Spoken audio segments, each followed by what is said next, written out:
Okay, we don't have Glenn Watson just as of yet. Okay. You want to look at the minutes, anybody? From last month? I was fine with them. I had just noticed a tiny typo. Oh, okay. It's on page 3. Andy Gallo asked, what is the life cycle? It says OD each unit. It should be of. No big deal. Oh, But everything looks fine to me. okay. Did anybody look at the July and August minutes? Quite honestly, no, but I can certainly, Okay, yeah, I can just put them on for next month then? please. Sorry about that, Cal. No, no problem. And I'll just send out a new copy to everybody just in case nobody has Okay. it. Okay. And I mean, I'm okay with the minutes. What does everybody else think? Yeah, I'd make a motion to accept the minutes. Second. All in favor? Bob? Aye. Aye. All right, there you have it. Thank you. Glenn Watson is on now. Good evening, Glenn. Glenn, are you there? You have to let him in, Kelly. I did. I'm here. Hi, Glenn.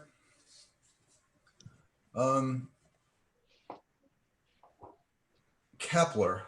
Max, would you mind just quick repeating what you were just explaining to me about Kepler?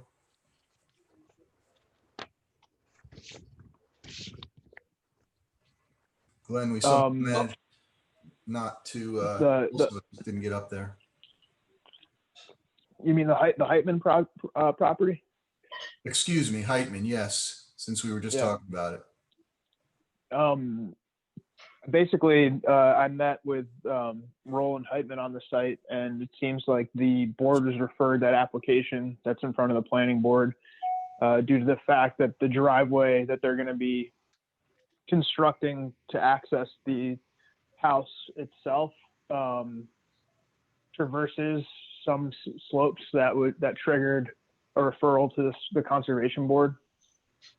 From what I saw, they were pretty small, minor areas and it wasn't extensive lengths of driveway that were going up and over those slopes.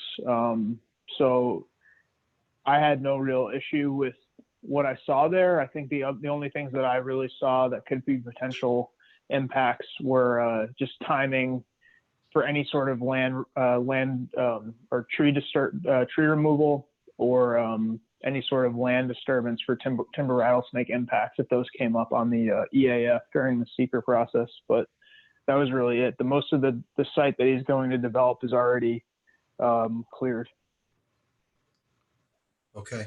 And to reiterate what the answer to my question before, it seems that the new construction is just that last few hundred feet. I would say it looks like maybe 150, 200 feet worth of S-shaped driveway coming up to the new house. And it seems to duck between two of the steepest section and then runs parallel across another steep section. So I guess that's just a cut and fill. So, I mean, unfortunately, not having seen the site, I have to go with Max's assessment of it. Anybody else have any input? No, I mean, it's just a very tight site. I was looking at the septic field, but it looks like they get by, I mean, what Glenn and his people did, it's like by sort of the skin of their teeth is getting everything out of the way. Okay. Jan? Yep, I'm good with it. Bob? Bob, you're muted.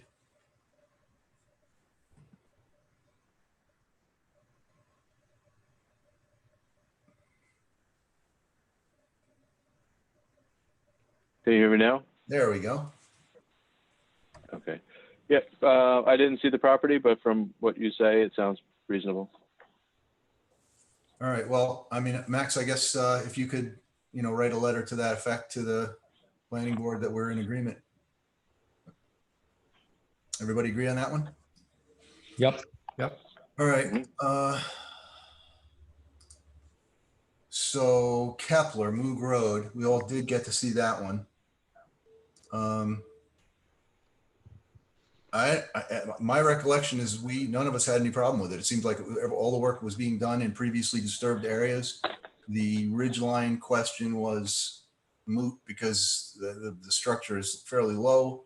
The work in the front, again, same thing. It's not like it's going to detract from the views. It's not going to make it anything any worse. So anybody have any other? Yeah, the only question I had is where they're putting, it's not a pool, like it's a reflecting pool. Am I correct, Glenn? Yes, you're Um, correct. Right? It looks like there's a huge amount of rock ledge there. So I just thought we should know, are they planning to build up? They were planning, right after the meeting, I talked to the landscape architect. They're planning to build up and minimize that. That's why they don't have a Okay. pool. Okay. So they'll build up 3 or 4 feet or whatever they need. Of course, if they have that. a pool inside anyway, so, but they're gonna build that up so they can have the pool. They're not planning to blast. Okay. And I think somebody else asked a question about the condition of the driveway. Right, Glenn? I think you explained they're going to redo the driveway and bring those periodic cross cuts. Yes, we've, I'm saying we did, but I'm reasonably certain that we've submitted a plan that addresses the driveway issues with a number of crossings that will try to rip it out and get the water across, and relieved at several points along the driveway, and then spill it onto level spreaders or basically rip wrapped it so that to spread the water out and so that it won't start making gullies down the side of the hill. Yep. But I believe that was submitted to the planning board. I know I saw it, but I believe it's supposed to submitted to the planning board for their meeting. I guess it's two nights away. All right. Anybody else have anything to add?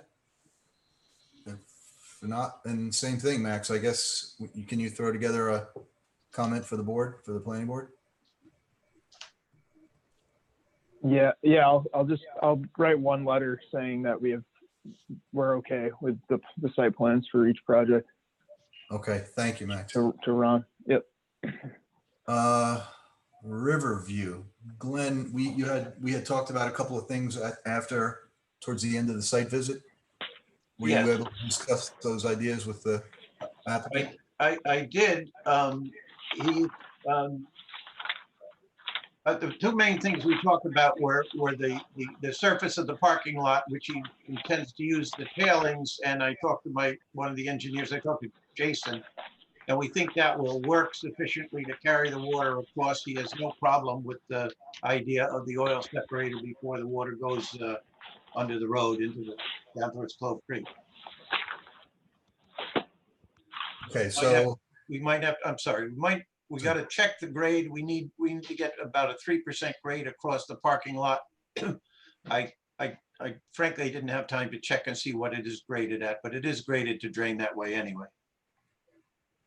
okay, so I guess the intent of the comments were that the water all the water is going to drain to a single point or generally be collected. It's not going to run to the back and into the disturbed wetland. No, that's already on. If you look at the grading, you can see that's already graded. It's graded from southwest to northeast across the parking lot, so the water will drain towards that culvert that goes under Route 9, Right. and will intercept the water with an oil separator, so that if we have any problem with that, if there's any problem with oil, we'll catch it there. That's the way we'll do it. Okay. I should mention a couple of other things. We did talk about breaking the pallets apart and putting them in a trailer. He has no problem putting in the trailer. He says he's tried breaking the pallets apart and it just becomes a real mess with all the shavings and everything from from that operation of breaking them apart. So he said he'd put him in a trailer and keep it separate, but He really doesn't want to break them up for that reason. Quite honestly, I don't remember that discussion, and my personal experience with pallets is they are tenacious and are full of staples, so I can understand his point. Agreed. I mean, in terms of putting them in a trailer, or what are we trying to accomplish with that? Just visual? So get them, yeah, get them off the ground, and yeah, to neaten up the place mostly. Yeah, I mean, if that's fine, I think, you know, if you just wanted to put them in a fenced in area, that'd be fine also. I don't know that he has to go through all the trouble of putting them into a trailer and then getting them back out again. We're not trying to add difficulty to his life, you know? Yeah, okay. My concern was, you know, the rear ends, all the things that have hydraulic fluid and oil and everything else, that those specific scrap items, which are, no matter what he does, those things are going to leak. Can they be put in one spot where it has a concrete bottom or some way to isolate any of the drippings? Yeah, you mentioned that before. I think we can do that. And we can, if you recommend that to the board, we'll identify a spot on to the planning board rather. We'll identify a location that's as far away from, probably up towards the closer to the front of the property. So we Agreed. keep it away from the wetland. Agreed. I mean, to me, it feels to me like a different use. I mean, a use as storage for trailers and trucks and so on is one thing, but scrapped parts that are left to seep is a different use and should be treated differently, you know, certainly more carefully in this location. Yeah, I can't argue with that. Did you say you were paving or not the lot itself? We had talked about paving when we were at the meeting, and he says that he said that he didn't want to pave, that he wanted to use the tailings, which is asphalt tailings. And when I talked with Jason about it, he says that we can grade it in such a way that it will still drain up towards the oil separator, and we'll, you know, roll and compact the tailings. You know, that's an interesting question for me. We forever pervious versus impervious. They said gravel driveways were considered pervious, and then they changed it. Now gravel driveways are impervious. To your knowledge, Glenn, what's a gravel driveway at this point? It's impervious. It's impervious. Okay, so I mean, to my mind, if a tailings surface is going to be even more impervious than just gravel, so I guess I personally would go along with that. I mean, I'd certainly like to see it paved instead. I know there's a lot of expense there. We would be doing a better job of getting everything to run off, but if that's not in the cards. No, my only concern is I can understand not paving it. It's a big expense, and then you got to maintain it, you know, because pavement goes unless you're going to build it like a serious road, which nobody does. But I would just like to have some way that the tailings don't mitigate towards the wetland, like maybe a thin cement wall, a curb or something at the very, I guess that would be the western end of the property. Glenn, actually, you mentioned something about a fence in the back. Well, maybe. Yeah, I think it makes perfect sense to just put it, even if it's a post and rail fence sort of paralleling the shape that of the back end of the parking lot, just to not invite, to discourage intrusion back into that back area. Incursion, I should have said. No, I agree, but the nature of whether it's gravel or in this case tailings, which are theoretically less clean, I would just love to see some simple, hopefully inexpensive curb that stops any, you know, if we have a very serious rain event, you know, tailings do get washed out like gravel, just something to contain that. Yeah, I understand.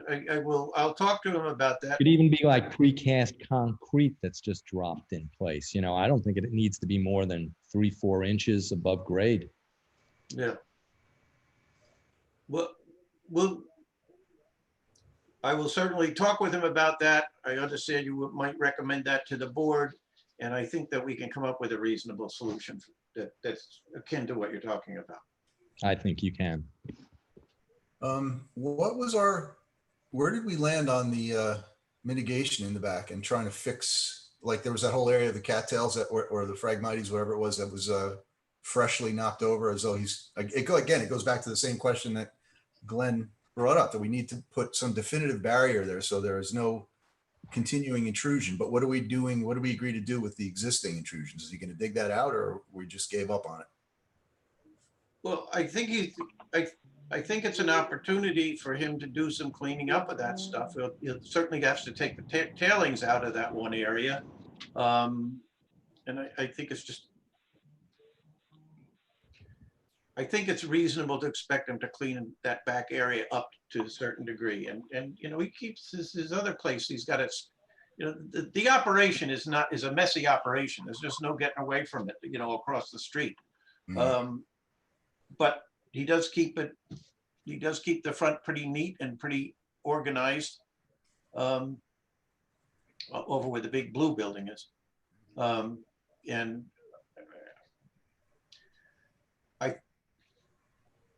I would expect that you would look for some sort of a mitigation plan behind the proposed fence that I've been talking about, so that we can get rid of some of the junk that's there and have some plantings. I just don't think I don't have a good argument to say don't make him spend that money. I think he's, maybe I'm not being as good an advocate as I should be, but I think I think there's stuff back there, we gotta get rid of it. Max, do you want to expound on that at all? I know you had some comments. No, I think that's appropriate. I think it would make the project whole. The only addition to that would be maybe putting some, if he's going to have to address the invasive species component and prevent that from taking over any plantings that are put in place, we're going to need a multi-year kind of agreement once we come up with a plan that everyone is in favor of, so that we can address invasive species control and guarantee survivability of what's planted. Okay. So what is our what's our next step with that one? This is a referral from the planning board, so we just need, again, another letter. I think they have Glenn, you have an actual application in front of us, or is it just a referral? I think there is an application, to be perfectly honest. I'm at home and things aren't easily accessible, but we need a wetlands permit to do this work. There's no question about it. Right. So I think if we could come up with a set of final drawings for us that we can include in our permit narrative, then we'd move forward. And then that would get submitted back to Glenn, and then we could write a letter to the planning board saying we've reviewed what we needed to review and we've issued a permit. We may need to wait if there's a seeker determination before we actually submit an official permit, because I believe that the planning board's the lead agency. So unless they've made a seeker determination, then we would have to hold off on providing them with a permit. But we can at least send them a letter saying we're prepared to submit a permit based off the final drawings that Glenn provided. And then once they determine how to classify the project, then we can submit, then I can issue the permit. Okay, so Glenn, again, the plans should show the tailings, the grease trap, the curb at the back, the mitigation efforts, the plantings at the back. And I guess if you want to add something about the pallet storage. And a fence. And yes, the fence in the back, maybe, I mean, something substantial, chain link. I'll talk to him about that. Yep. The other thing was the storage of the parts away from the edge. Yes, sir. All right. Okay, we'll address that and I'll be back to you. Thank you, Glenn. Thank you. Okay, Raymond on Hudson River Lane. We did get down there and look at it, and we got a good overview of what they're doing. there were some questions about. Interrupt to say goodnight. Yes, sir. Thank you, Glenn. Good night. There were some questions, everybody, that came up about the Peat system and how it functions. And I did a little bit of quick research myself. Is the applicant present? Yes, they are.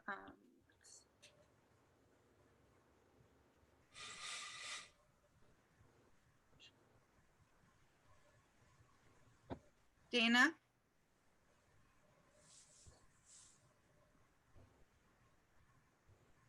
Mr. and Mrs. Raymond, are you there?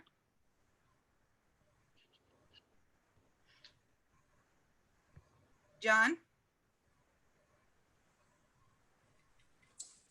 You want to, there's the unmute button on the, what is it, the bottom left of the screen? Hi, we're here, and I believe John is here as well. Yes, I let John in also. Thank you. We see him. We don't hear him yet.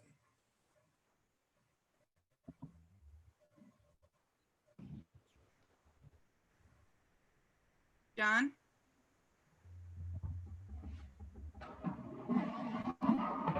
Can you unmute him from there, Kelly? I don't even see him. There he is. Hi, John. Hi, everybody. How are you? Hi, John. Hey, John. Hi, everyone. Hello.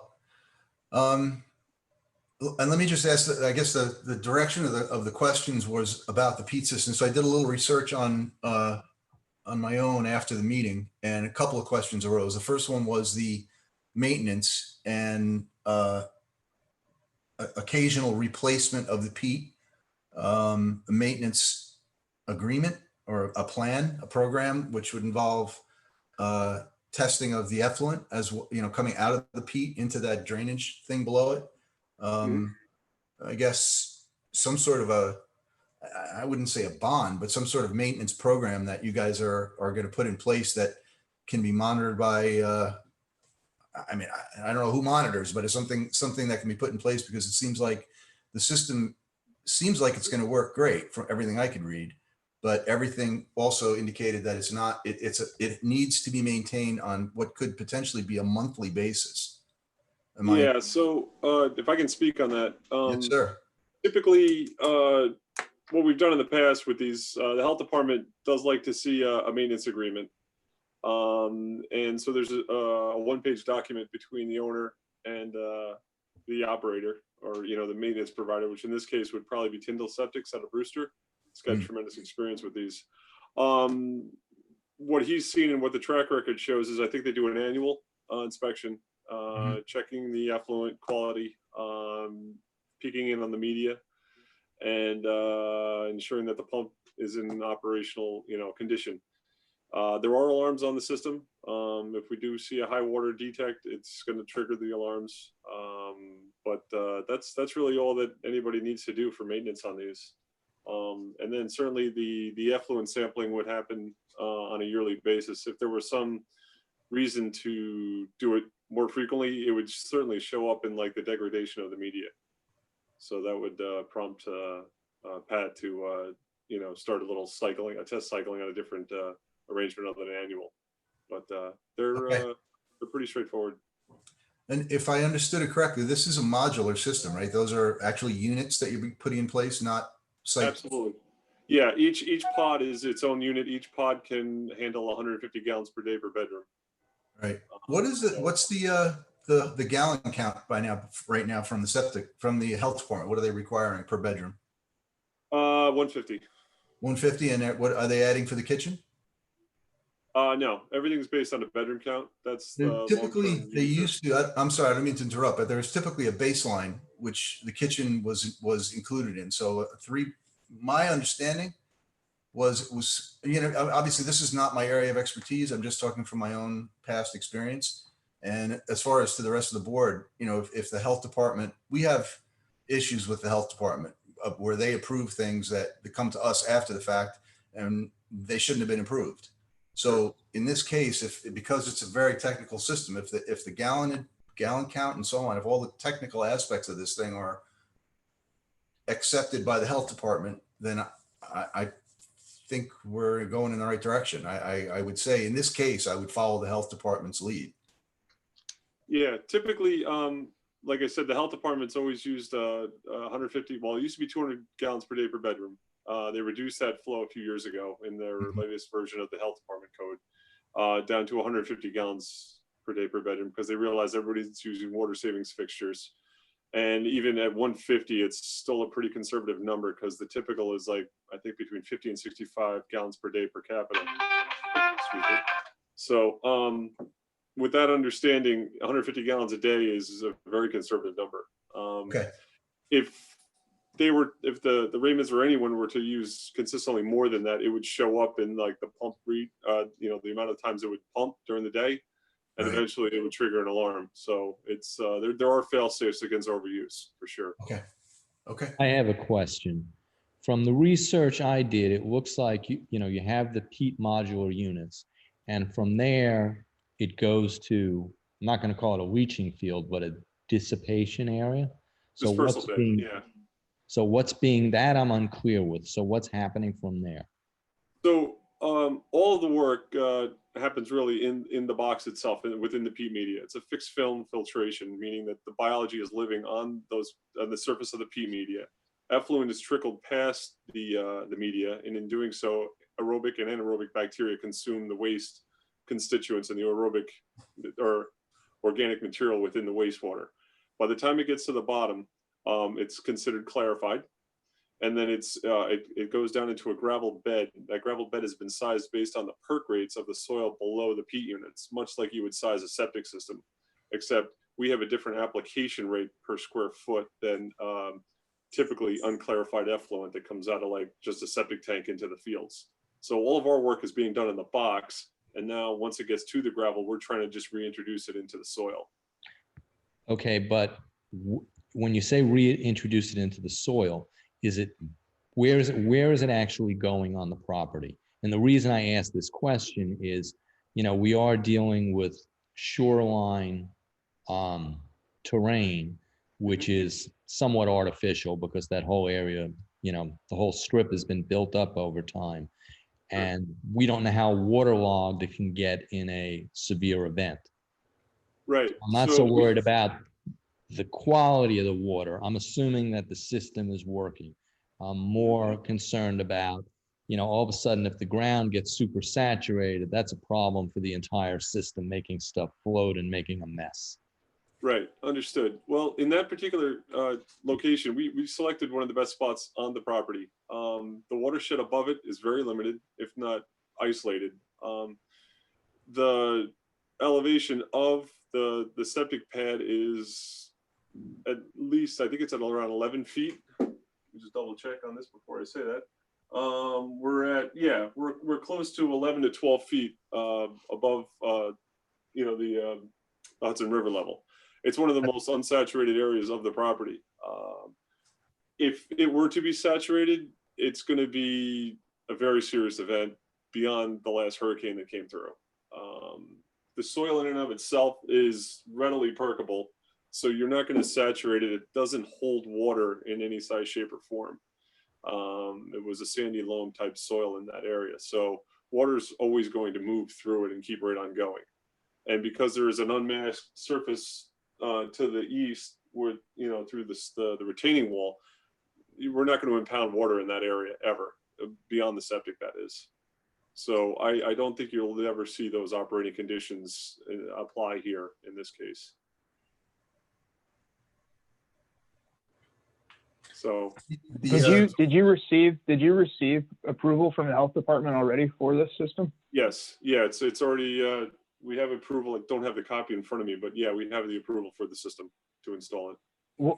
What were the health department's comments, if there were any?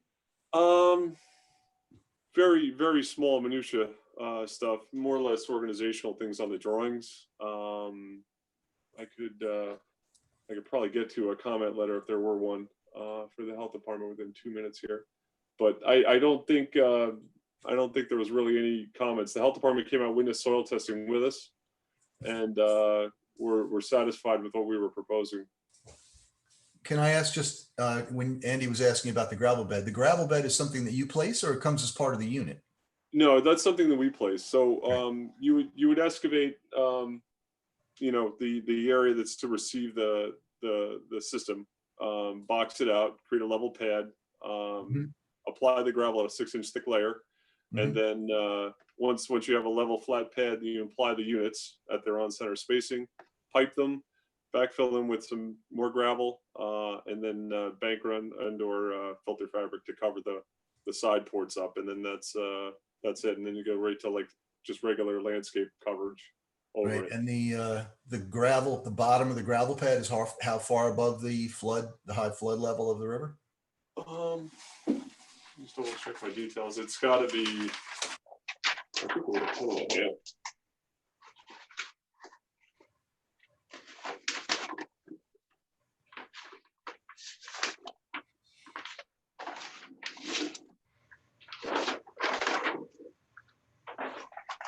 Give me a second here. Dry fingers and septic plans don't mix well. These are actually all of our site drawings. That's why I don't have the stuff in front of me. So the units are there's a grading around there about 12.5. So the bottom of the units, the top of the gravel would be at about elevation 10. The bottom of the units would be the bottom of the gravel would be elevation 9.5. 9.5 and high water from the river? Yeah, that's 9.5 above sea level. And then the flood elevation was at 7. So the bottom of the gravel is still 2.5 feet above. So we still have 2.5 feet of soil to capture to allow this thing to drain into, even if we're sitting in a flood condition for several days. Absolutely. The only other question I had, and this one popped into my head this morning, we've done these with the force mains before, where they piped it right across a river. A stream. Okay. Andy, I don't remember there were a couple out on, right? And there were concerns.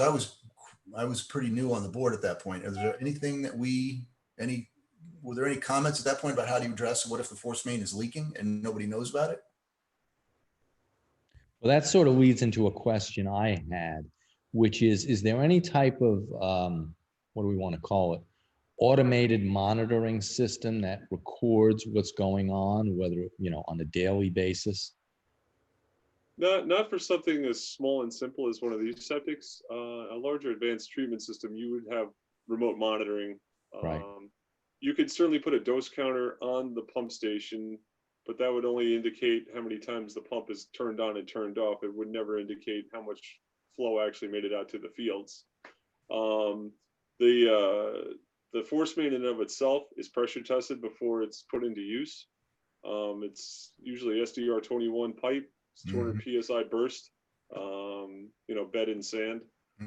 If it doesn't get hurt during construction, it would show up because it's going to be tested after it's installed. The likelihood of it rupturing and failing is slim to none. So my last question is, let's say we have, an event where all of a sudden the river is well above the normal mean high tide, which we had about 8 or 9 years ago, and the soil is super saturated. I realize the water coming out of the system is clean effluent. How does that affect the operation of the system? If you have a flooded condition and the units themselves are actually flooded? Or the ground right above it, below it is flooded, because I don't think that the actual peat units would be flooded, but the gravel is at the point, at least the bottom of it is super saturated. So what happens? Yeah, so they're installed in a mound of sorts. So they're never fully in an area that would be saturated. Water is always going to move away from them. They're artificially elevated around all sides, and it's the design to just keep water away from the system. If the soil below the septic is saturated to the point where it's up to the top of the gravel, it's still going to work. If it's a foot higher, it's still going to work. The only time you'd run into a situation is if we were flooded with saturated soil right to the top of the rim of these things, where water actually couldn't flow through the unit and out the bottom. These are not sited in an area that's going to happen. And if it does happen, again, it's going to be an exceptional flood. It's going to be a lot worse than the last hurricane. Her property was quite a ways above that flood line when that last hurricane came through. And, the only spot that's higher on the property is out by the road, and that's solid rock. While these could discharge onto solid rock in certain states, it's not preferred here because there's no tertiary treatment. Right. So You know, of all things considered, this is the absolute best spot. And given every septic that's on this street, this one's hands down the best one that's out there. We're the highest elevation of just about every septic that's on that road. We'd be the last one that would need to be worried about. The other ones would be underwater along with their houses. So Yeah. We agree on that. I think that was a point we made right at the beginning, that we're, you know, removing 2 probably failing septic systems from that sensitive area is a good thing, and putting something in that's new and functioning is definitely a good thing. I mean, obviously our concern is it's just a really sensitive area, you know, the river and then the marsh on the other side. So to speak to that too, if we ran into this catastrophic type of flood that we were talking about, there's a good chance that they would be stranded there because the road leading into it on the wetland side would be underwater. Mhm. So there's a good chance that the owners probably would not be in the residence at the time. If they weren't in the residence, the tanks are sealed, nobody's using the system, it stays in its inert state until the groundwater recedes and then people come back to the area. So I think it's almost an academic question, but you know, if the flooding was that extensive, the owners wouldn't be there and they wouldn't be using the septic, and it would just park itself until, you know, at such time when the water receded. Because Right. again, that would be a pretty high flood event. You actually just answered another question that was rattling around in my head, and that was, were the tanks sealed? So there you go. Absolutely. Yeah. And in the event of, I think we asked about this on at the meeting or at the site visit, in the event of a power failure, is there a The generator? words out of my mouth. Yeah, so we talked about this, I think, at the last board meeting too. If there were a power failure, we have the ability to store days plus worth of storage in the tank. But the reality is, they're on a well. So if they don't have a generator, they don't have well water, they don't need to use the septic. Right.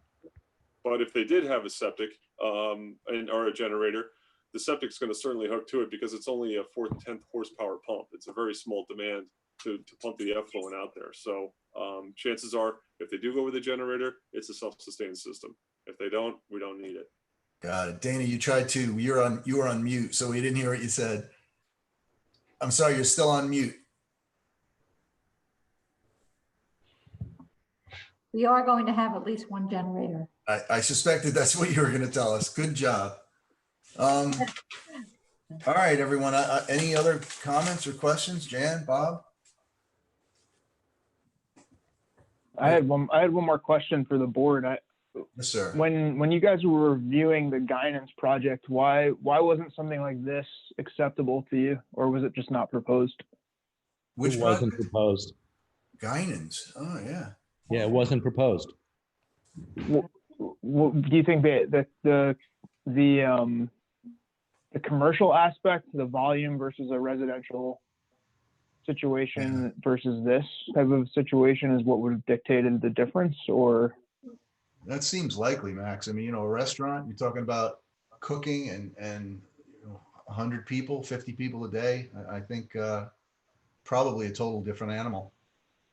If I may speak, there are systems that can handle those types of flows that are just as good as a Peat system, but on a more commercial scale. One particular company comes to mind is Quanix. They make a single tank solution version of this thing that can probably handle, I think, almost 5,000 gallons a day. Wow. Wow. So there are other options in the world of advanced sewer treatment to handle sensitive spots like that. Mm-hmm. You know, provide, you know, reproducible effluent, I guess you'd say, or tertiary quality effluent out of a tank. That answer the question, Max?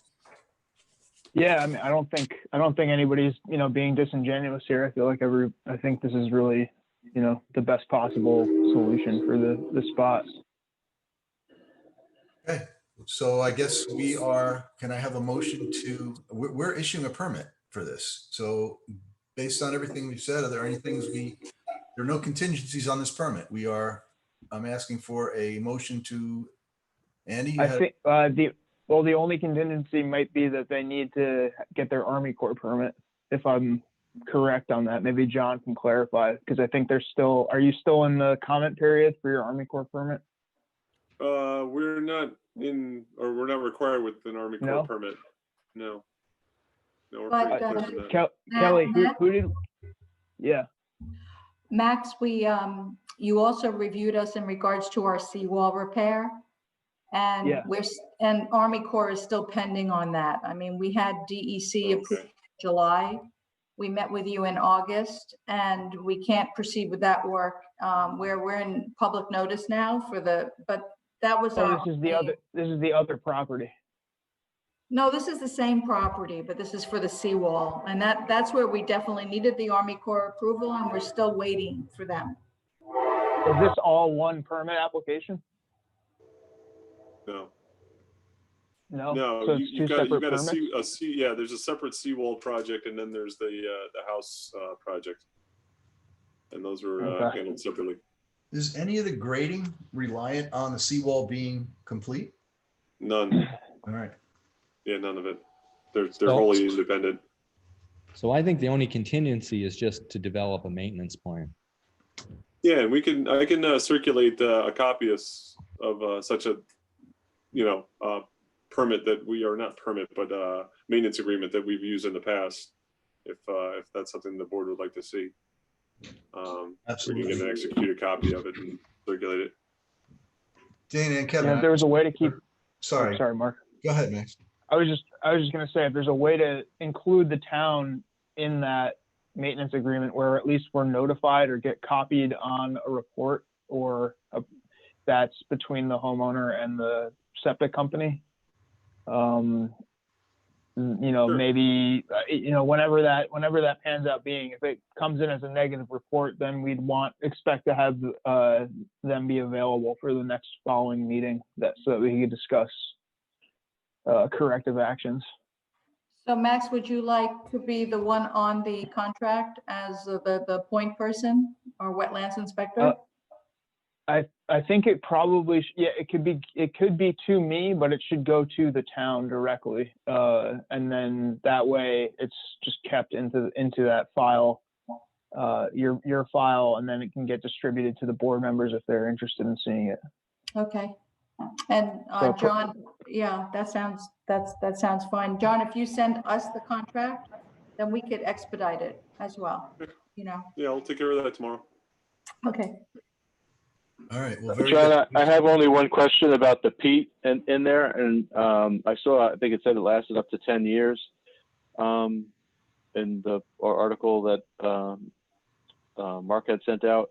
But what how often does the peat have to be changed? Is it really that long lasting, or does it degrade faster? Or? I will say in history we've had systems in the ground, I think, since 05, 04 in the county, and they're still running on their original peat media. They have not degraded yet. It's really performing a lot better than the documents suggested that we had. Everything, all the guidance documents that we saw said between 10 and 15 years. And I think the oldest one that we have on record is probably still at 80%. It's pretty incredible. But when it does come time to replace that media, it's a pretty straightforward process. There's 6 screws on each unit. You unscrew it, you take apart the spray halo on the inside, and the guy that pumps your septic tank reaches in and evacuates that material out and opens up a new bag of this peat media, spreads it about the box, and puts the halo back in, puts a lid on, and the septic brand new again. Very cool. It takes about I think he said about an hour and a half per unit, maybe, to change out the peat media. It's a pretty non-invasive process. It's really simple. And but yeah, so getting back to your point, the media lasts in the most severe cases, I believe. If you're hitting your design number every day, it's probably when you get down to that 10 to 15 year mark. But for most of these, they're very conservatively designed, because nobody uses like a 3-bedroom house. Nobody uses 450 gallons per day every day. So if the media is not getting hit that hard, it's not going to degrade that fast. Okay. So, and the advantage of a system like this over like a traditional system is just simply more capacity per the space that you have. yeah, you're doing all the work. One of the fundamental mechanical differences in a septic trench in your yards, so to say, you're using anaerobic bacteria as your work vehicle to get things done. Anaerobic bacteria work I think it's 21 logarithms, and this is sort of for the math lesson, 21 logarithms times slower than aerobic bacteria. In this peat setup, it's a very aerobic environment. So the aerobic bacteria, they're present. They can do the work a lot faster than anaerobic bacteria. So as a result, they can confine the space needed into a much smaller area to this box that's only 4 foot by 6 foot versus hundreds of feet of laterals. And you know, it's reproducible. It's they know how to dose it. They, you know, everything is metered. Every other hour you're receiving, or that tank, each one of those units is going to receive 12 gallons of effluent, or 12 and a half gallons of effluent. So under those conditions, you're wetting the media, you're letting it dry. You're wetting it, you're letting it dry. And that just prolongs the life of the media, plus gives you reproducible results for a standard strength wastewater. So yeah, it's pretty impressive stuff, you know, and it's very efficient, and it works in a really good, you know, in a confined space, you can get it done. And it's the cycling that gives it the level of oxygen there, so it's aerobic. Yeah, that and the fact, I mean, it's unlike being under the ground. Once you're 6 to 12 inches in the ground, it's a very carbon-heavy environment. There's not much oxygen floating around down there. But in a peat media, you know, even like in a bag of peat moss, if you cracked it open, there's a lot of voids in there. And those voids allow the oxygen to just move around freely through it. There's air intakes in the sides of the units up at the top. The peat media itself covers over the halo, so there's no smell that ever emanates from these things, but it does allow oxygen transfer through those ports. So yeah, you're gonna get the oxygen you need to make that reaction work. Okay, thank you. All right, well, if nobody else has any questions, I would look for a motion to give the permit with just the maintenance agreement stipulation. That's it. I'll make the motion. Second. All in favor? Aye. There we Aye. have it. Unanimous.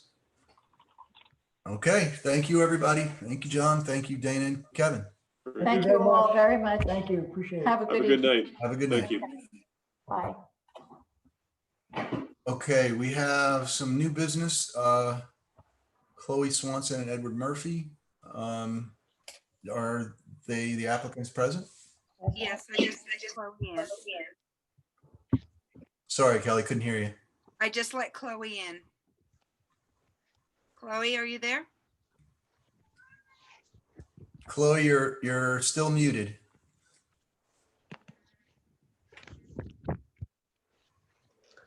Give me 1 second, Dana.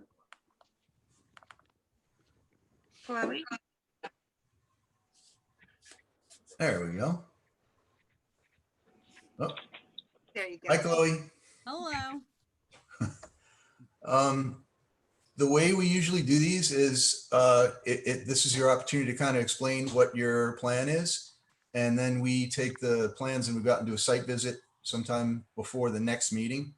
And you'll have to come back to the next meeting, at which point there may be a few more questions. And depending on the complexity of it, we would either vote to go for the permit at that point, or if there are further questions, we can keep going from there. So you guys want to explain, just give us an overview of what you're building? Yeah, absolutely. So we are planning on building, you know, all approvals, like if they are given. We're planning on building a dwelling, a 2-bedroom family home for us. This was a lot that previously had a home on it on 720 Route 301 in Cold Spring. You guys might remember it was the same house that had burnt down, I believe in 2014. So on the property right now, currently, there is a septic, there is a well, there's a driveway, and there's a concrete pad where the old house used to be. So we're planning on keeping as close as possible to the original footprint and constructing a new dwelling there.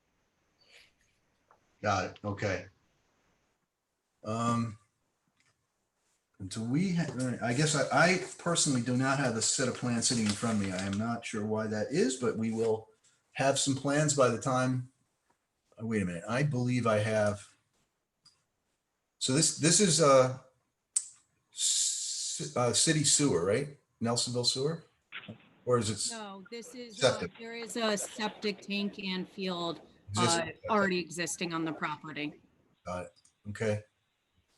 So that leads to my question. Do we know if the septic field is functioning and up to standard? We did receive, I apologize. We had Putnam County Health Department come out and inspect it. We excavated the top of the tank. They were able to look inside, see what sort of a tank it was.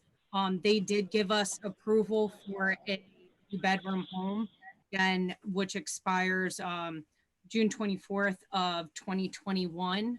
And I also have the original proposal for the sewage treatment system repair that they did, and that occurred in 2015.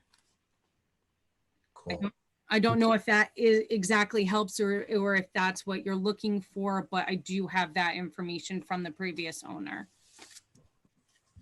Do you know, We should probably have that. Absolutely. I assume. Do you have plans from the previous owner for the septic, I like to do. show where the fields are? I do. Chloe, I'm looking at the plan right now. Is it shown on the site plan where the, So it's not labeled well, unfortunately. Where the curve of the driveway is going to where the proposed house is, there's a small dark square that Yes. shows where the top of the tank is. And Uh-huh. then the septic fields are to the west of the tank. so like right in front of the house in that sort of flat area?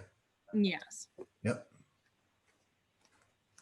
So I just, one thing that I'm thinking that might be of value, and typically, because I did this on my property, I had the company come in, they pumped the tank, they also then cleaned the fields. So they actually took like kind of a machine and kind of like cleaned out the fields and then ran a borescope down there to ensure that they were intact and weren't crushed and things like that. Since you're not the original owners of that, you do have the plans. They can verify the plans, make sure that the fields are actually as they are and that they're still functioning. I mean, you're going through all this effort to build a house on there. You should make sure that that's functioning. And the only way to know is if it fails or you do something like this where they can check it. I don't recall the price, but it wasn't too expensive. So I think a lot of the septic companies have that capability. So. Mm-hmm. The tank has already been pumped. It is empty. It's, okay. Like you said, just figuring out, double checking on the fields. Right. Yeah, because you want to make sure they're not clogged with branches or roots or crushed. Especially the house burnt down. So who knows what happened there? Andy? No, we just need to take a quick look, but Yeah. It's interesting. I mean, there was an existing house there. There's an existing foundation building on the same footprint, home run. Is there any reason that it would be better to build the house out of the buffer? So one of the things that we were looking at when we were kind of placing the house and trying to figure out exactly where it is with the pre-existing and where the septic, the fields, the well are, along with where the driveway already is and the driveway is in good condition. We want to keep the house as close to that original area as possible. On top of that, there is ledge rock and a retaining wall on that northern end, and that's why we're keeping that same end point for Yes. the northern end. I see that. Understood. That's one of those things we always balance. It certainly would like, if it's a new house being put in, if we can get you out of the buffer, that's a better thing. But I can see in this case, it just makes a lot of sense to put it right back where it was. There's no further intrusion. Yeah, I don't have any problem with this one. Anybody else have comments? Nope. No. All right, then No, good. we should go look. I'm sorry, Bob, were you going to say something? No, the only other thing would just be to have somebody test the well, obviously, You don't know how deep it is, do you? Do you know how deep it is? Unfortunately, I do not have that number in front of me. I know it was tested when Mrs. Cabot bought it, but that was, I believe that was in like 2014. I'm not entirely positive, so I Right. have that number. Yeah, I mean, again, it's just more for your own protection, just to have it looked at, have the pump looked at, once it's operating, and cleaned up and decontaminated and everything, get some good water samples and just make sure that there's, no problems there. Absolutely. Okay, so we should just go out and take a quick peek at it. Do we need to arrange that with you, Chloe, or can we just, there's obviously nobody living there. Yeah. Yeah. So we just have a chain across the driveway, but honestly, it's jerry rigged. So if you could just unwrap it. It's more there just to kind of deter people from going on and turning around and up there. Got it. All right. Max, will you coordinate a site visit for us? Yeah, I will do that tonight. Okay, very good, sir. Thank you very much. All right, Chloe, thank you very much. Pleasure seeing you. Good seeing you too. I'll kind of. Thank you. Bye-bye. Bye. Okay, what do we have next? Terry Young. Yep, I just let Tina in. Tina, are you there?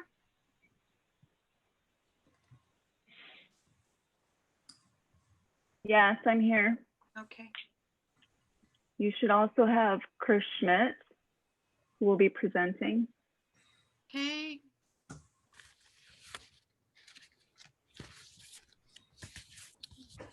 Christopher, are you there?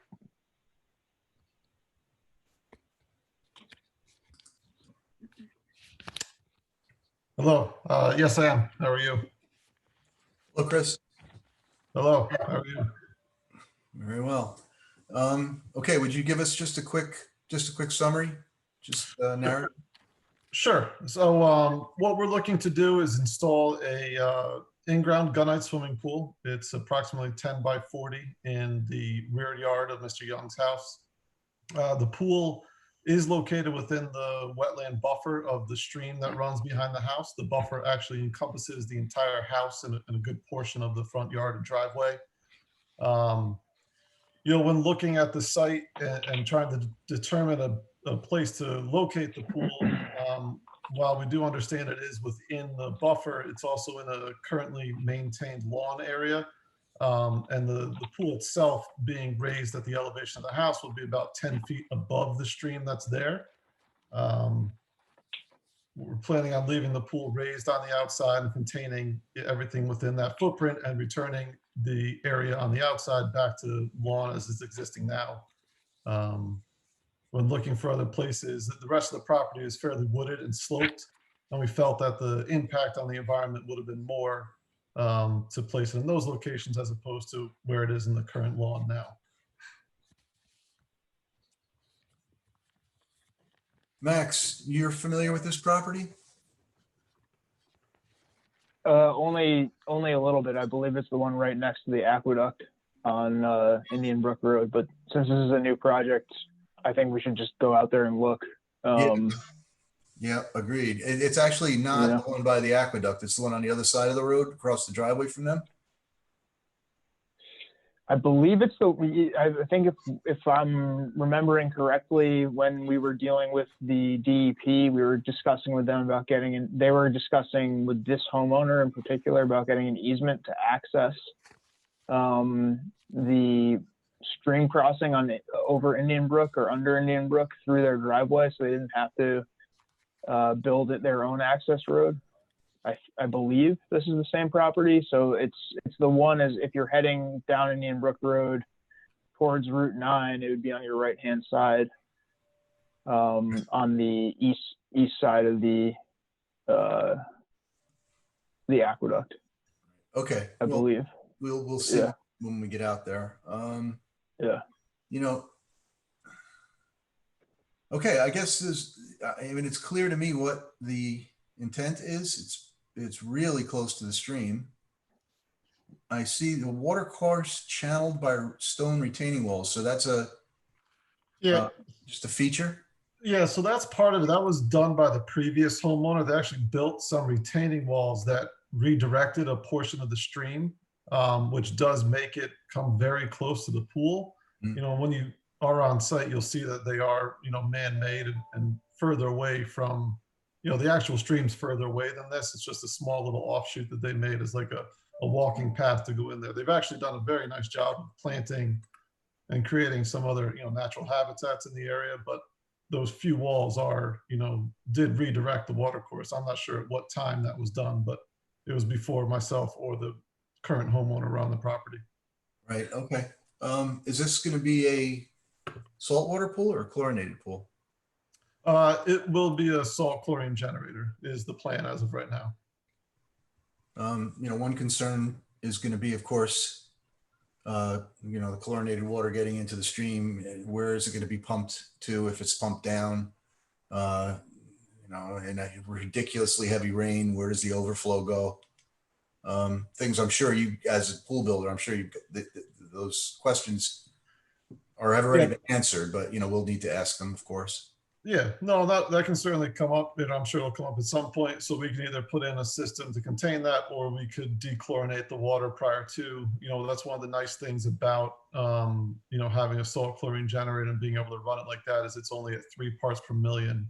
You know, at normal operating level. So you know, by the time it runs over, I think it's, you know, 15 feet of lawn. It's essentially dechlorinated. But you know, we could also create a system for pumping down and having a system for the overflow to go into. Right. And the really amazing system. You see the frogs swimming around in it. It's like, wow, they should all be like that. Right. Exactly. Okay. I guess that's, unless anybody else has any other questions, Max, if you can set up our site visits, we'll take a look in the next week or so. Okay. Or Great. before the next meeting. All right. Thank you, Chris. Thank All you. right. You're welcome. Thank you, everyone. Have a great night. Hey, Chris, before you leave, what's a good email to reach you at? You can do Chris at Neve Group. It's just KRIS at nevegroup.com. Okay. All right. Great. Thank you. Okay. Thanks, Max. Max. Yep. Okay. The Desmond Fish Library. I don't have anybody on here that I recognize that I've been dealing with. Do you know, Max? It would be, what's her name? There's a Jen. Jen? Yeah, Jen. that's her. She's not on. Jen McCreary? Yeah. She's not on? She's not on. And then there was a Monica or somebody, but she's not on either. There's nobody on for them.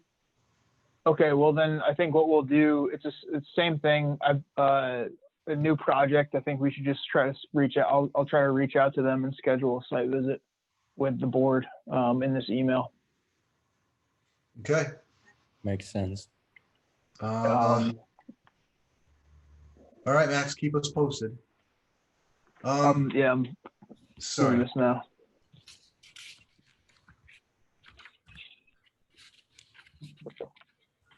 So, do we have anything for stormwater that, oh wait, I saw Roberto for a second there. There he is. We have Roberto that's going to speak a little bit.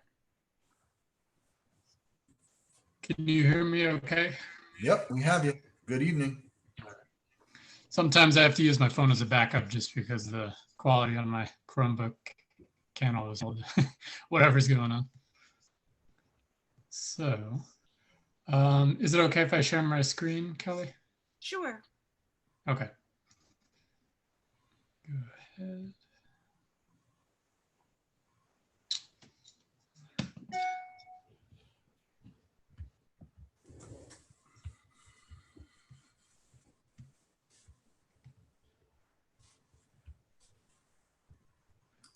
All right. Everyone can see that? Yep. So essentially, no, you know what, I have to do something on here. I'm going to switch this.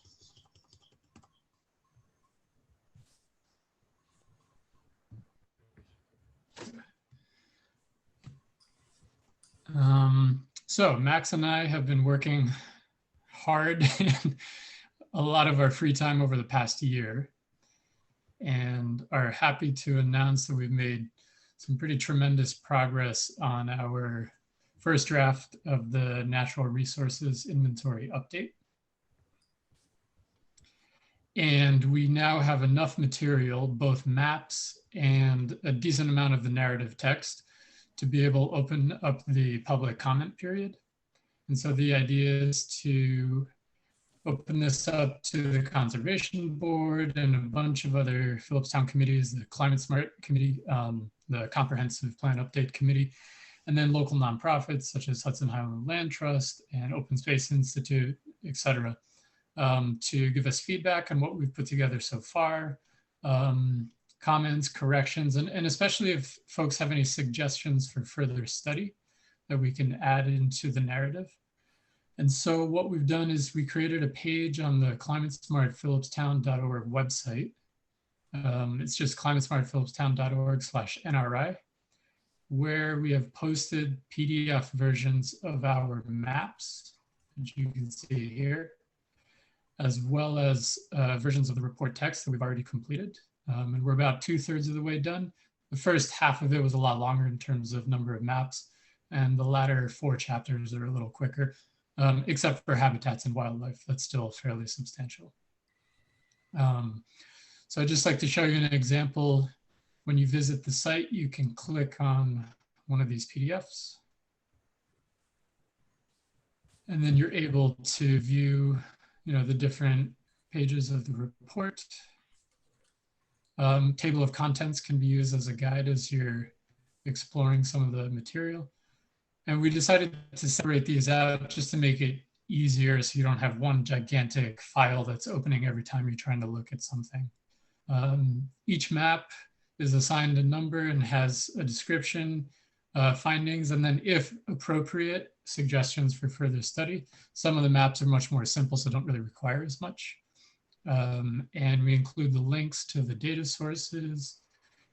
And then wherever footnotes are required, we also have them within the map. And then just wanted to quickly show you as well, when you open up the sub-page on the website that's dedicated to maps, you can see links within each chapter of the report to the different maps that Max has put together. And some of them are larger than others. So this is the base map that we're using for all subsequent maps that follow it. And what's cool is Max created a combination of using aerial imagery with a terrain map. So you see a little bit of shading in some sections just to emphasize the topography. And then we also included local, state, and county roads on the map. And then in the bottom right corner of each map, we have a legend that describes the different data included, also a scale, and then just the credit.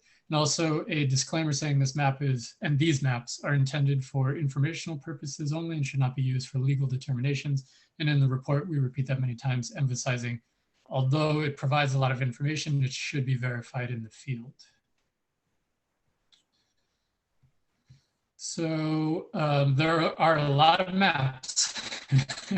We decided to follow the Hudson River Estuary Program's guide for creating a natural resource inventory, and ended up basically to a T following their directions, including a couple additional maps as well.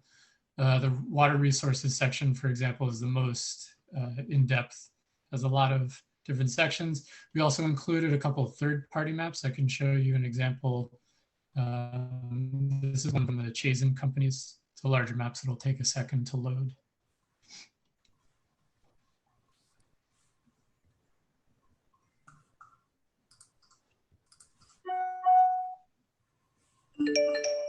Almost there. All right.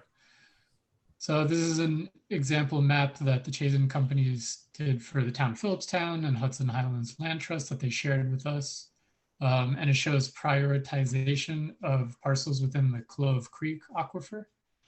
Pretty cool map, and has all different layers showing water that enters.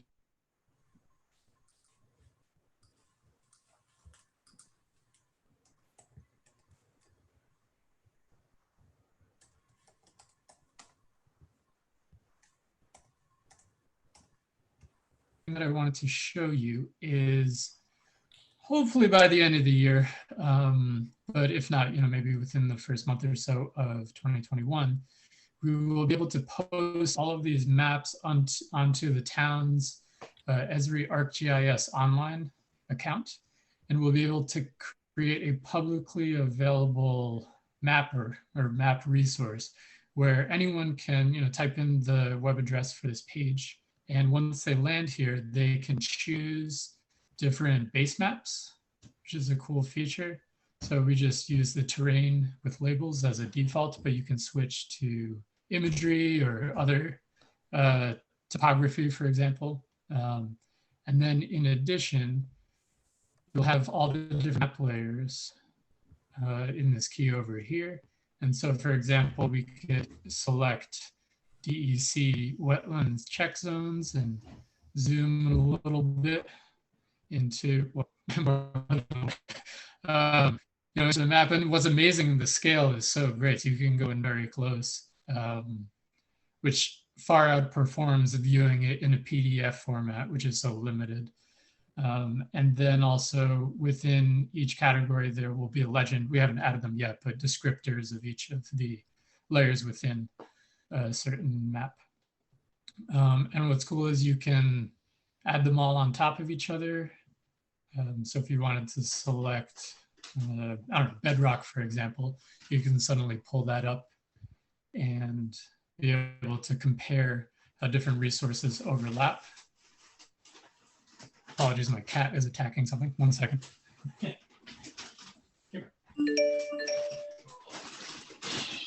Come on.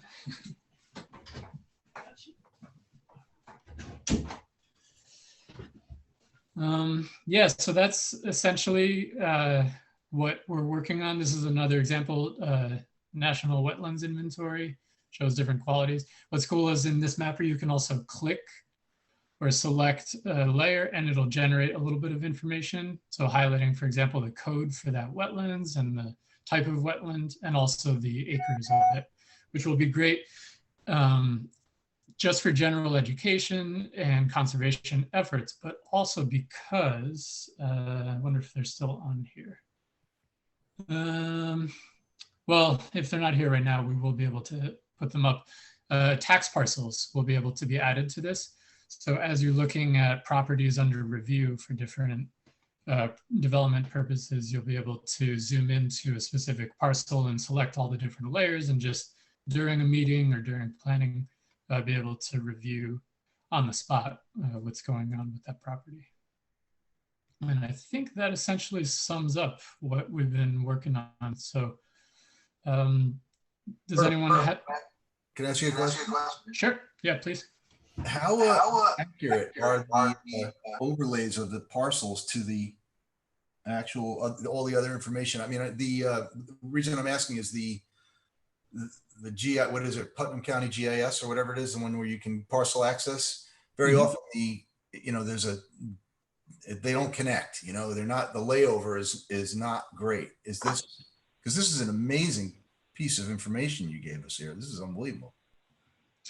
I'll defer to Max because Max definitely has a lot more expertise with GIS, but I think generally the consensus is, although the resources, to some degree are accurate, they always have to be confirmed in the field. So it's more a general point of reference, and then you actually have to make sure you're going in. Yeah, like if you're discussing a wetlands buffer, for example, you definitely have to go in and verify it in person. Yeah, sure. Do you want to add anything, Max? Oh yeah, I would say it's probably accurate to between 10 to 30 feet if you're really zooming in, Mark. But that's why DEC, even though their regulatory boundary is 100 feet from their regulated wetlands, they have a much larger check zone where if you look there, what's highlighted in green is the reason for that is you need to check if you have a wetland within that green polygon. You may be a couple 100 feet away from a regulated area, but they require you to at least look and check and make sure. So yeah, it's not, none of this is survey quality, like, actual land survey quality. It's more unrefined, and then you kind but you get a sense of what you need to be aware of and Yeah. and to double check. So This is tremendous. that's why we need to add that disclaimer in there. Right. And That being said, as technology and data collection gets better and better, that error goes away more and more. So right. as time progresses, this gets better and better. This is really fantastic. I'm sorry, I may have missed your introduction, Roberto. When is this going to go live? So the maps that we have finished, I think there's only one left that we're working on, and the first 5 sections of the report are live now. So But the maps are not live yet, right? the maps are as well. Oh, so you're talking about this version, the ArcGIS Online? Yeah. Okay, this is basically based on Max's and my schedules as we slowly transfer all the info from the PDF maps we've generated into this online portal, because we have to kind of design things and select colors and so on and so forth. I think our goal is hopefully to have that done by the end of the year. That would be ideal, so that starting 2021, we can have that publicly available. And that should coincide with the official release of the natural resources inventory. This is great work, guys. Yeah, I'd also like to just extend out. I don't know if any of the board members on the call are interested in when we get it. We're almost there with the online component. There's just like a few more pieces of data that need to be entered into that. But then there's going to be this whole structuring process of how things look, and and as long as we keep the licensing subscription up, it's a living web page essentially. So we could change and manipulate things. So if any of you want to be included in on that to a point where maybe in a later stage where it's more about visual appeal from a third party, I think that would be really helpful. Yeah, I'd be glad to do that. Yeah, I as well. Sure. This is great. Tremendous, tremendous resource. Agreed. Yeah, we're very excited to be able to share it, both from the perspective of conservation in general, but also from the perspective of the Climate Smart program. So much of the work ahead will also have to focus on climate adaptation. And just the more that people in the community are educated on the issues and folks within the different communities can access these resources very quickly, I think the better off we'll be. Yeah. Well done. Yeah, so that's the news. Oh, and also, so we set a date for public comments to close December 8th, 2020, which is the December Conservation Board meeting. Since the election is coming up next month, and there's probably a lot on people's plates right now, so we wanted to leave open a 2-month window. And also because I originally thought that we could have the narratives done by today. Little did I know how involved some of the narratives would be for the resources. But it's been a lot of fun learning about it. And so, over the next couple of weeks, I'll be updating the different sections that are in progress. And so we'll progressively be adding, but this should be plenty for folks to take a look at and offer some critiques or different text sections that we could add to it as well. Roberto, could you just state it's the website where everyone could access this? Sure. Just for the meeting here. Yep. So it's climatesmartphilipstown.org/NRI for natural resource inventory. Okay. And then we can circulate that to the board, but I think it's good that we're reiterating it now, just in case anybody watches this back and wants to comment publicly. Exactly. Yeah. Yeah. And all the comments we said can be addressed to the Climate Smart email address. And then Max and I can go through them as we're able to over the next couple of months. And I believe that's it. Can't wait to play with it. This looks great. I'm going on trying to find it right now. Oh, I put it in. It says, it looks like there aren't any great matches for your search. climatesmartphilipstown.org NRI. I'm on it. Oh, well, all right. I'll try again. Actually, Thank you, Roberta. what you might want to try is it was reverting on my system to /2020-NRI. Huh. Okay, so maybe I'll have to go in and just double check to make sure the URL in Squarespace was correct. It should be. Came Yeah. right up. I mean, it, basically Firefox converted it to the right address, so it was fine. Yeah. Huh. Yeah, right now I'm just, refreshing the page and it seems to be working, but anyhow, I will double check that to make sure that, yeah, it's very easy for folks to access. That's awesome. The maps one has, you can see here on the shared screen, has a different, 2020 NRI maps. I don't know if maybe that was partially contributing to it, but also if you're ever trying to find it on the website, this is probably too much, but if you go to Take Action, we have a whole bunch of other material related to our emissions related campaigns. But at the bottom of Take Action, we also just have a little section here about the natural resource inventory. And you can click on this link and it takes you, oh, so it reset it. All right, I will fix that.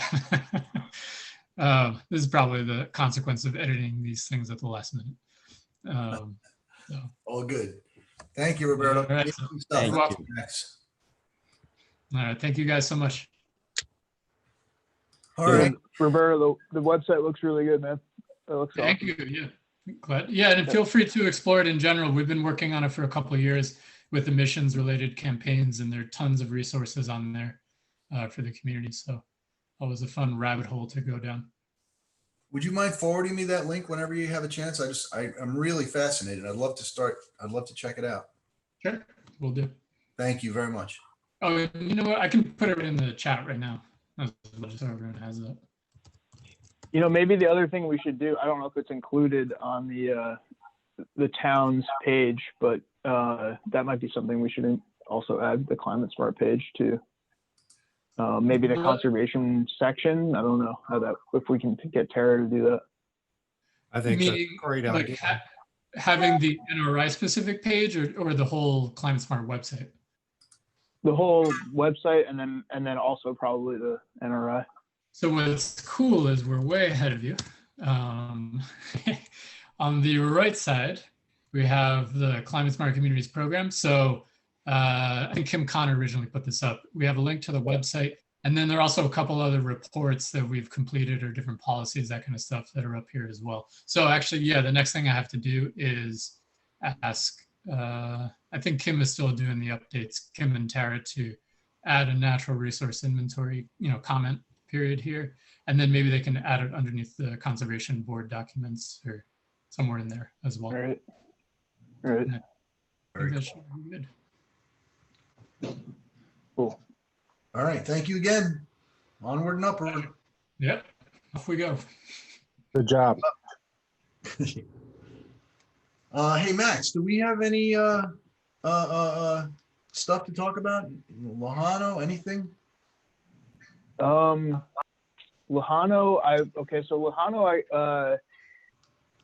Margaret McManus, I believe, from Beatty and Watson reached out to me and wanted to have the conservation board go back out there and conduct another site visit. And I think he's still under the impression, or he was still under the impression, that we are willing to negotiate essentially as to what he wants to propose to do on the portion of the property that we had already previously agreed that he wouldn't fill.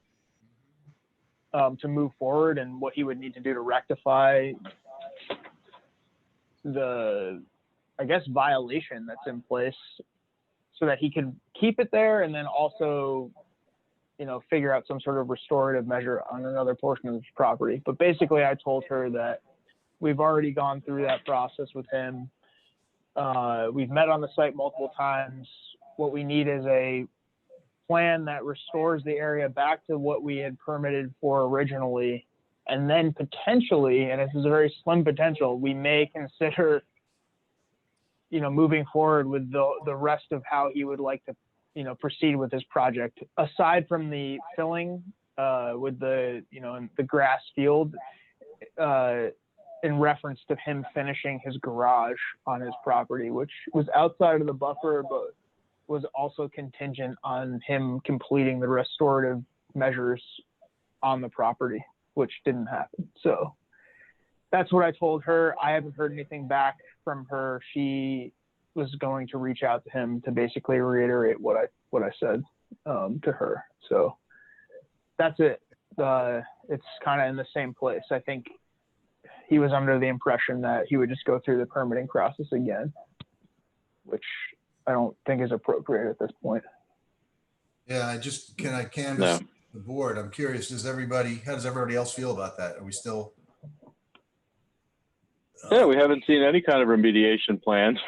It's like, so what's changed? They haven't submitted any kind of remediation, so. Yep. Yeah, I absolutely agree. I'm sorry, Kelly. Margaret actually from Beatty and Watson contacted me today and wanted me to find out if there was any money owed in escrow or anything, so they could bring him up to par and then get him on the agenda. Then he called me today and wanted to know how he could keep he has an open permit, he stated, that he wants to renew. And I told him he needed to call Beatty and Watson, and he kind of wasn't happy with that. Yeah. He said he was going to write a letter to the building department to keep the permit open. So I told him he could do that if he'd like, but it was up to the board. Yeah, I think that was the right answer. As far as the building department is concerned, I mean, he's allowed to renew his permit, I think, once. I'm not sure what the rules are, but you can renew them indefinitely, it seems, based on what I've seen the old Dave Klossel files. Are you talking about? I don't have any problem. Or a building permit? Yeah. No, wetlands. Okay. That's what he's talking about, renewing. Okay. I don't have any issue with him renewing that permit because it's incomplete in my mind. He didn't finish the restorative plannings, but the escrow account, I believe he owes a few $1,000s on that. So that needs to be settled with the supervisor's office, and that's what I reiterated to Margaret. But yeah, that's numbers tomorrow. Yeah. Yeah, that all makes sense. I mean, just to vent my own frustration, I say we don't budge. He caused a massive violation. He completely went against everything that we permitted, and he's just flaunting the law as far as I'm concerned. And he gets nothing until he comes back with some sort of restorative plan. And I absolutely how far we agree. push him in the woods, I don't know. We may do more damage than good, but he's got to come forward with some effort. I agree. Yep. The other thing regarding this is something that I did when I was on the planning board is I didn't allow permits to go beyond 1 year unless there was actual movement made, improvements, unless we saw some, in one case, one person had a medical issue. So we allowed that to go forward because there was legitimacy there. But that kind of forces the issue rather than just keeping it open-ended, because then they just feel they can just sit on it forever, and then you're stuck with these applications basically in your way. I found that to be much more effective. Mike, it's general. Sorry, Bob, go ahead.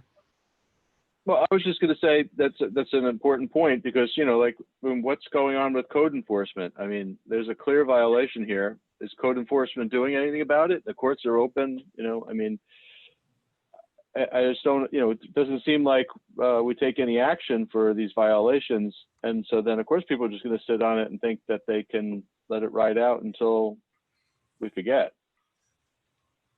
Yeah, pretty much standard in most of the towns I work in is at least on the building permits. If you don't, like Mike said, if you don't take some action on it, if you haven't begun the work within a certain period of time, the permit gets closed out. That's it, and you have to start all over again. So to Max's point, I'm not sure what the history has been. When Dave was around, whether he allowed the permits to be continually renewed. I mean, certainly at least having to pay the fee each year, they would be notified your permit is running out in a week, send us the money or show some activity on the site or both, or the permit is closed. And if there's some work that's been started and it's not complying, like in this situation, there should be some consequences. I don't know how you do all that, but enforcement is everything. You can make all the laws in the world. Without enforcement, it's not even a law. You might as well not have written it. Yeah, I Yeah, used to and I personally think- track 'em. Yeah, okay. No, go ahead, Mike, sorry. No, I know. I'm just saying is when I was the chair, I would track them. I would actually take a look at all the permits and anything that was out, applications out there. And if they ran, like I said, I would probably get a hold of somebody if it was coming up on 10 months, I think it was, and say, in 2 months, I'm going to close this thing if I don't see any action. And that kind of forced their hand to do things instead of them just sitting open. Because when I went on there were applications sitting there for a couple of years and nothing was going on with them.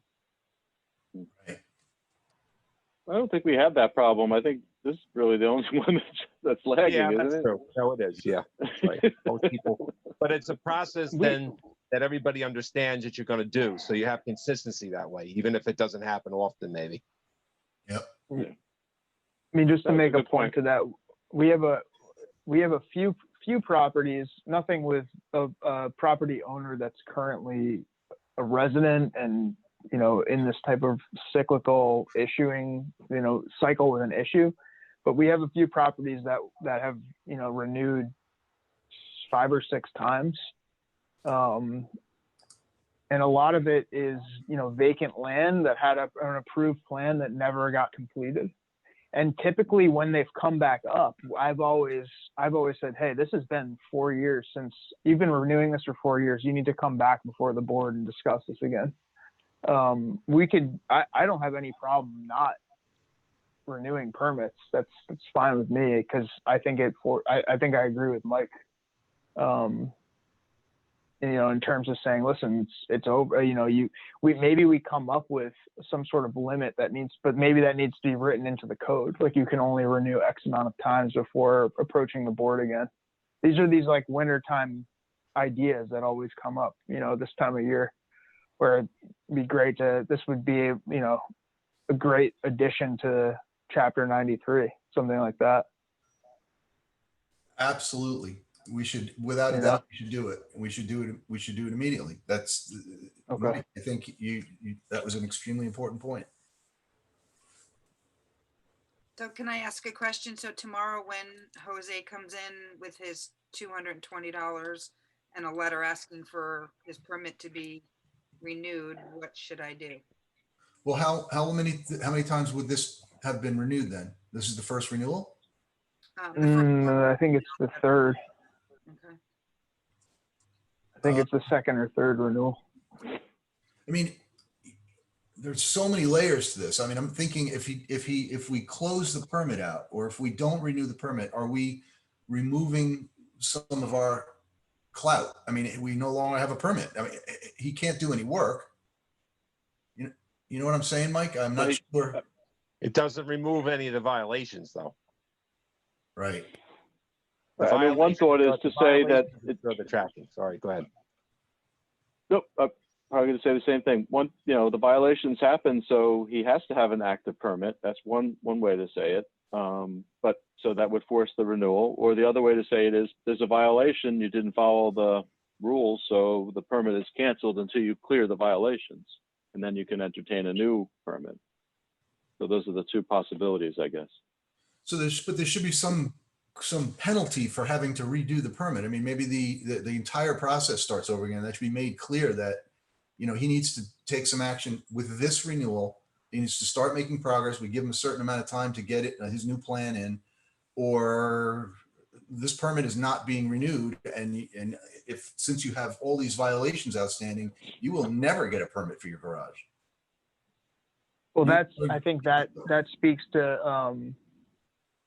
I think I kind of, in this situation with Bob's approach, I think makes the most sense, is saying, we're not going to issue a renewal. You need to make make good on your escrow balances.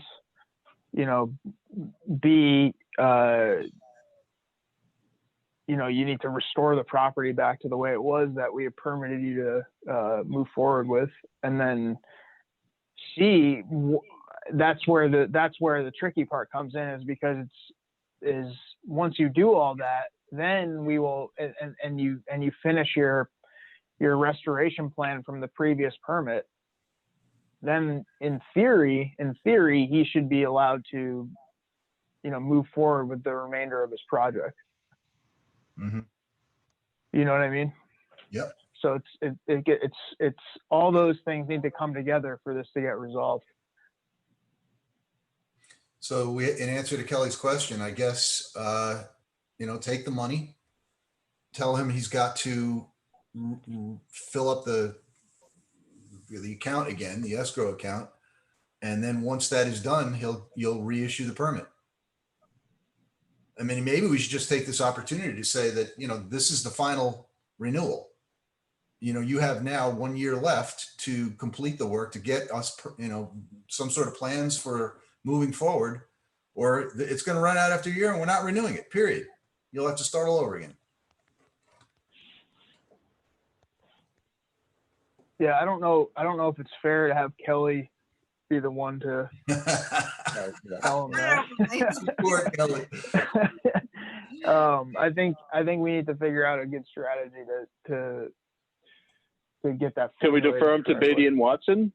Can you just defer him to Beatty and Watson and tell Beatty and Watson what the steps are? It's just, you know. Yeah, I think that's probably the best. I think what I need to do is talk to Greg, and I mean I know what Greg's position is right now, and you know, he's waiting for all these other issues to get resolved before anything happens. But yeah, I think we defer to Beatty and Watson, his representatives, Jose's representative, and then we can come up with this is the process that we're discussing with them right now. I know it's not, we don't have this laid out in a itemized manner, but they're, you know, the things we're discussing are what Margaret's trying to pull together. So right. If they contact me again, I think logically, if we can figure out getting the escrow replenished, the renewal to me is, you know, it is what it is. It's at this point kind of a moot point. He's going to have to lay out a lot more in my, you know, realistically moving forward. So I can be lenient on his renewal deadlines or whatever if it helps move this process forward in terms of getting us what we need back. But I think that's probably the best thing to do. I think dealing with Beatty and Watson and seeing where they're at is the best way, just so we're working through someone who knows the process a little bit or knows us.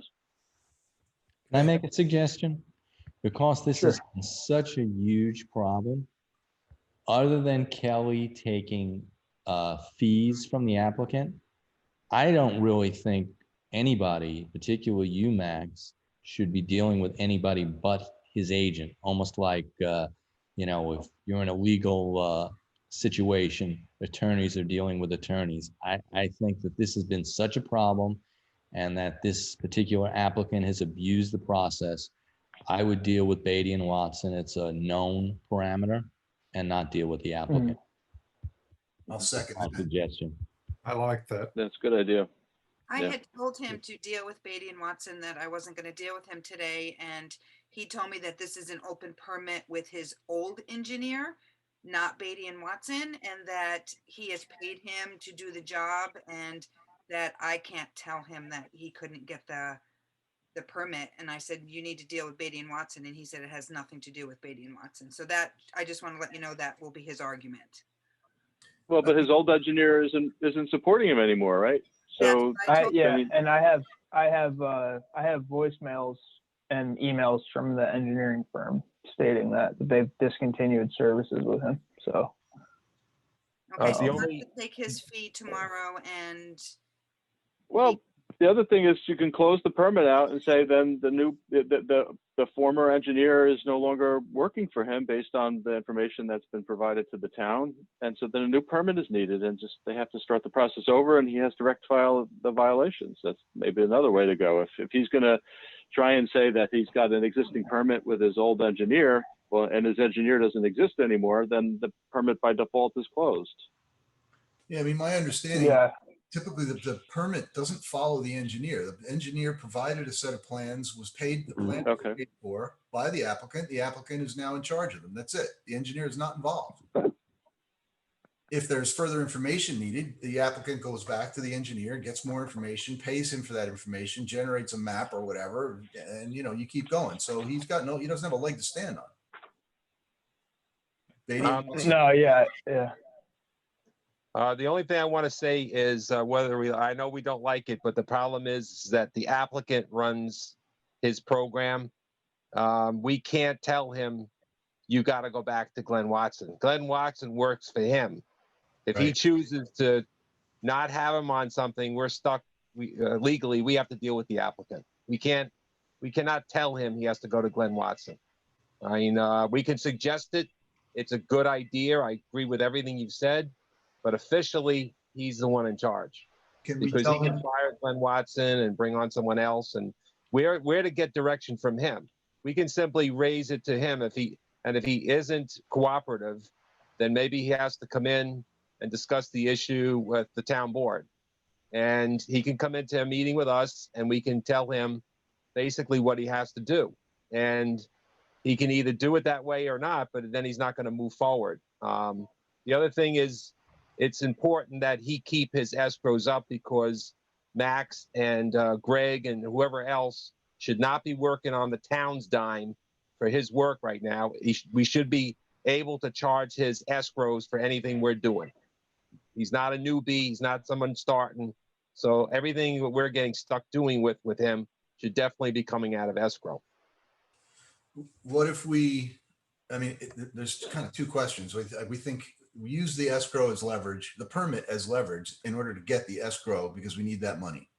Then we tell him the permit is suspended or it is essentially a stop work until he has provided new plans from whoever he wants. We don't care what engineer he uses. It's got to be somebody who knows how to do this work. He can't just draw the plans himself. So he's got to enlist a professional to bring in what we require. Any town would require an architect's stamp on up to build a house or an engineer's stamp to build a septic. So he needs to bring in an engineer with a stamped set of plans and show us what he wants to do. And he will be reapplying for this permit because there are so many violations.